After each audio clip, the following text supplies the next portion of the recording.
We all have to start somewhere.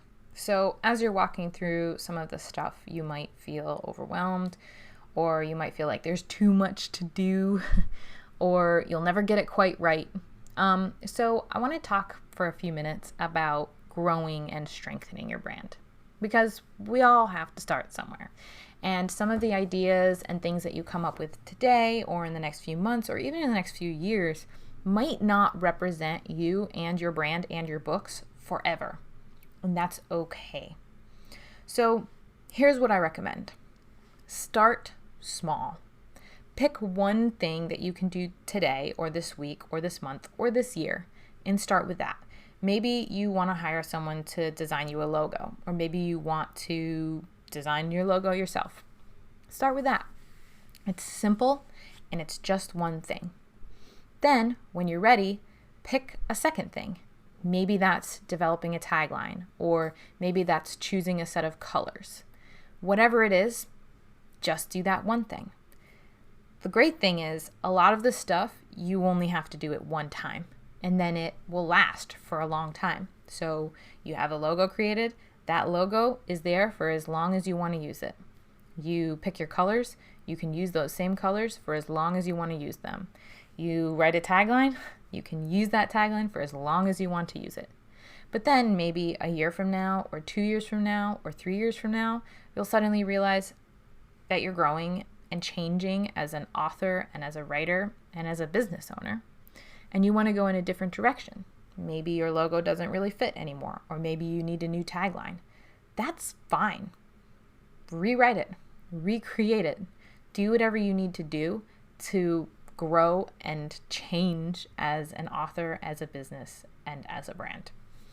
I like to think about big companies sometimes because I feel like there's definitely an idea with a lot of authors that I've worked with and talked to that once you pick a thing, you have to stay, like it's permanent, right? It's like this forever.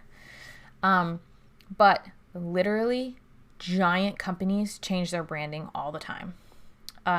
One that you might be familiar with, MailChimp, recently completely changed their business model. They were a newsletter subscription service where you could set up an account with them and then you could collect email addresses and use their service to send out emails to your audience. They still technically do that, but they've also grown and expanded to become sort of a one-stop shop for marketing services. They now offer, like, you can run your paid ads with Google and Amazon through MailChimp and a bunch of other services. Honestly, I didn't read up entirely on it because I didn't care. They've changed their business model, they've changed their pricing model, and they've changed a bunch of other things. In doing so, they lost a bunch of customers, but they also probably made a bunch of money because they started offering new services so that their bigger clients who want to stick with them are going to start paying them for more things. And as you grow as an author and as a business owner, you're going to start offering new products, maybe even new services, depending on what kinds of things you're doing. And that's okay.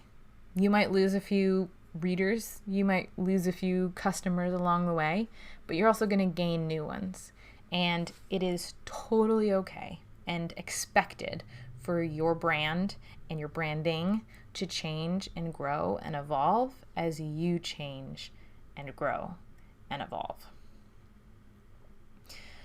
My key recommendation is to try to focus on what is that one thing, that one thread that runs through everything. Is there anything that you think won't change? What is that? It might take you a really long time to figure it out. It took me at least 3 series before I sort of found this one thread that runs through everything. And that's okay. Take your time, but look for that one thing that's not going to change. And as you figure that out, as that starts to take form and take shape, you can clarify that idea, you can strengthen that idea, you can get rid of anything that runs contrary to that idea. I really believe that this one thing isn't necessarily something that you can choose.